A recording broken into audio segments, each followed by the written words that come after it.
విశ్వ హిందూ ధర్మ పరిరక్షణ రామసేన సంస్థ ద్వారా పలు సేవా కార్యక్రమాలు చేపట్టిన కంబాల శ్రీనివాసరావు బీజేపీలో చేరారు.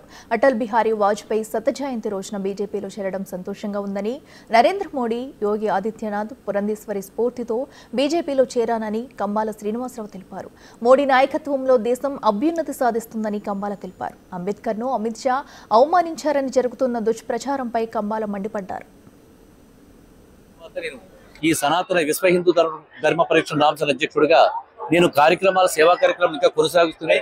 ఇప్పుడు నేను భారతీయ జనతా పార్టీలో చేరాను కాబట్టి నాకంటూ భారతీయ జనతా పార్టీ ఏ విధమైన నాకు అంటే ఆదేశాలు ఇస్తుంది, ప్రజాసేవలో కానీ లేకపోతే ముందుకు ఇంకా వెళ్ళడానికి కానీ, రాష్ట్ర స్థాయిలో కానీ జాతీయ స్థాయిలో కానీ నాకు ఏ విధమైన అవకాశం ఇస్తుంది అనేది మనం వేచి చూడాల్సిందే. ఇప్పటికిప్పుడు మీకు సమాధానం చెప్పడానికి పరిస్థితి లేదు. కానీ నేనైతే ఒకటి చెప్పగలను, ఈ ప్రజల యొక్క అభిమానం నన్ను ఊరుకోనివ్వదు అసలు. ఎందుకంటే వాళ్ళు మాకు ఈ సమస్య ఉందని చెప్పి వస్తూనే ఉంటారు. ఇది వరకు విశ్వ హిందూ ధర్మ పరిరక్షణ రామసేన అధ్యక్షుడిగా నేను మౌనంగా ఉండొచ్చు, నేను ఇంతవరకే చేయగలను చెప్పగలను.